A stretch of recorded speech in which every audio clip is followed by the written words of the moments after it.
Chapter 17, The Banana Room. Hope you're not in trouble? That rat think Trey. He knew I was in trouble because he was the one who ratted me out. Hope you're not in trouble. Ha! Very funny, Trey. I was right where he wanted me to be, walking the long march of death with Jeffrey Gonzalez to the principal's office. I sucked on my braids. The more I thought about it, the madder I got at Trey. So what if I have a bunch of banned books in my locker? I'm not breaking any rules, Trey. That's what I should have said to him. Just because your mom took them out of the library doesn't mean I have to take them out of my locker. I didn't do anything wrong, Jeffrey said. I jumped a little, surprised to hear him say what I was thinking. He clearly thought he was in big trouble too. What he'd been called to the office for, I had no idea. Jeffrey was a small, round boy from Mexico with short, spiked hair and Harry Potter glasses. He was quiet like me, but he was quiet because his brain was always somewhere else. The only time you could ever really get him talking was when you asked him about the science fiction movies that he liked. In second grade, Lena Harvey had called him Space Cadet, and the nickname stuck. I can't have done anything wrong, Jeffrey said. At least, I don't think so. Did you do anything? I guess not everybody had heard about the banned books locker library. If he had, he would have known exactly why I was being called to the office. We turned the corner of the fourth grade hall. The office was just a few steps away. As soon as I saw it, all my anger was gone. Rebecca's words came back to me then. Definitely suspended. I didn't want to get suspended. I couldn't get suspended. No kid had gotten suspended in the whole time I'd been at Shelbourne Elementary. Getting suspended was something that only happened to really bad kids. The serious troublemakers. Kids who were going to grow up to become people who chained dogs up in their front yard and threw trash out of their car window. Not necessarily true. Jeffrey and I went into the office. The secretary, Mrs. Perry, told Jeffrey that Principal Benezeweski would see him first and told me to sit and wait. Jeffrey gulped, gave me a wish-me-luck glance, and went into the principal's office. The door closed behind him. I sat in one of the chairs outside Detective Banana's office like a criminal, waiting to go into the interrogation room. But I wasn't a criminal. I never did anything to get in trouble. I never did anything, period. I mean, that wasn't true, was it? I was here because I had done something. For some reason, I decided to get as many of the books Mrs. Spencer had banned from the library and loan them out to as many people in my class as I could. Why had I done that? Why did I even care? What did it matter if Mrs. Spencer banned those books? My parents would buy me whatever books I really wanted to read. I sucked on my braids and wondered what had gotten into me. This is why I kept quiet and never did anything. People who said and did whatever they were thinking got into trouble.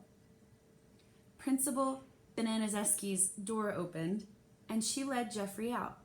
He looked stunned, like someone had told him there wasn't really such a thing as aliens.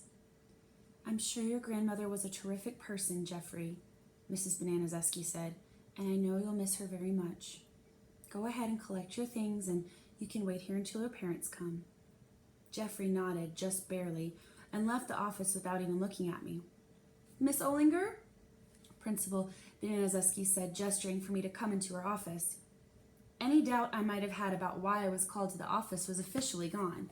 No adult ever called you by your last name unless you were in deep, deep trouble. I stepped through into Principal Benezeweski's office. I'd never been in here before. It was a square little room with white cinder block walls and no windows. I thought there might be one of those big mirrors they have in interrogation rooms where people on the other side can see through. But the only things on the walls were lots of framed certificates and plaques with her name on them, pictures of her family, and bananas. Lots and lots of bananas. There were bananas everywhere. Banana paintings, bananas with arms and legs and faces, monkeys with bananas, banana hats, banana slippers, Banana Republic ads, a collection of those blue stickers that come on bananas. Basically anything and everything that said or showed a banana on it. I guess kindergartners had been giving her banana stuff forever. Principal Banana Zesky told me to sit, and I sat down behind her banana-decorated desk. Miss Olinger, we need to talk about your locker, she said. I'm sorry, I didn't mean to do anything bad. I just hated it so much that Mrs. Spencer took away my favorite books. At first, all I was going to do was just read the books she banned, and then I started collecting them, and other people wanted to read them. It wasn't anybody's fault but mine, I swear.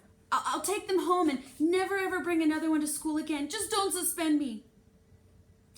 That's what I wanted to say. But what I was too scared to say, but I was so scared, all I said was, my locker? Principal Banana Zesky leaned forward. Yes, specifically the piece of paper you have taped to the outside of your locker? I blinked. The piece of paper? The one that says banned books at Shelbourne Elementary? The list of banned books I put on my locker. Why was she talking about that? The books inside were the big deal. I felt a little hiccup of hope. Was the list all this was about? Or did Miss Banana Zesky know why I put that list on my locker? I stared at a grinning banana with sunglasses on her desk and hoped she didn't know about the stack of banned books inside my locker. First, Principal Banana Zesky said, I don't like the word banned. Those books weren't banned from the library. They were removed from the library. What's the difference? I asked. I threw my hand over my mouth. Had I said that out loud? What was I thinking?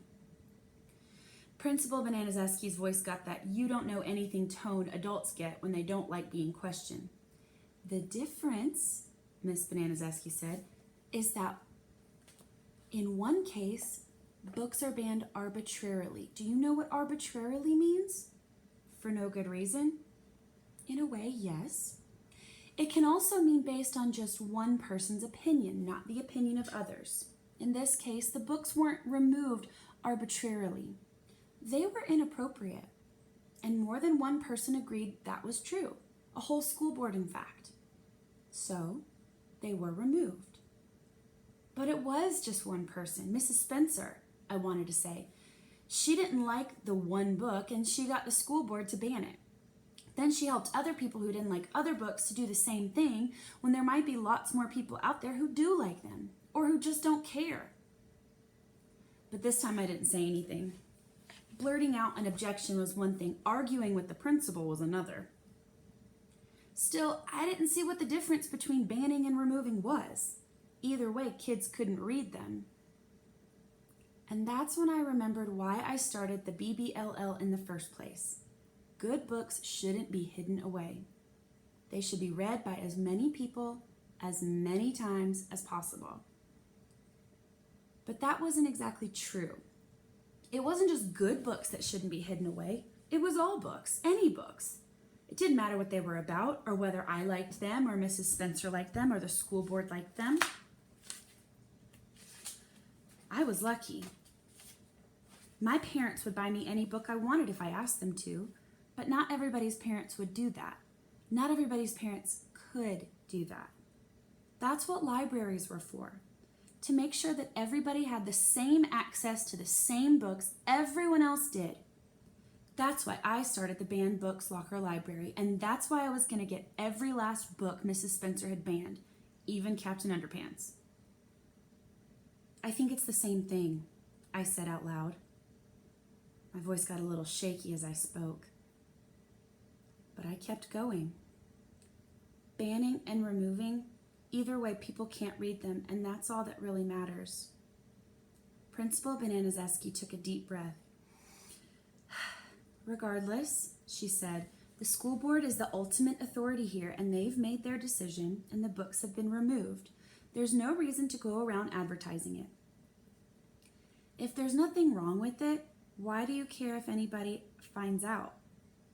I wanted to ask her. I didn't say it, though. I'd said enough already.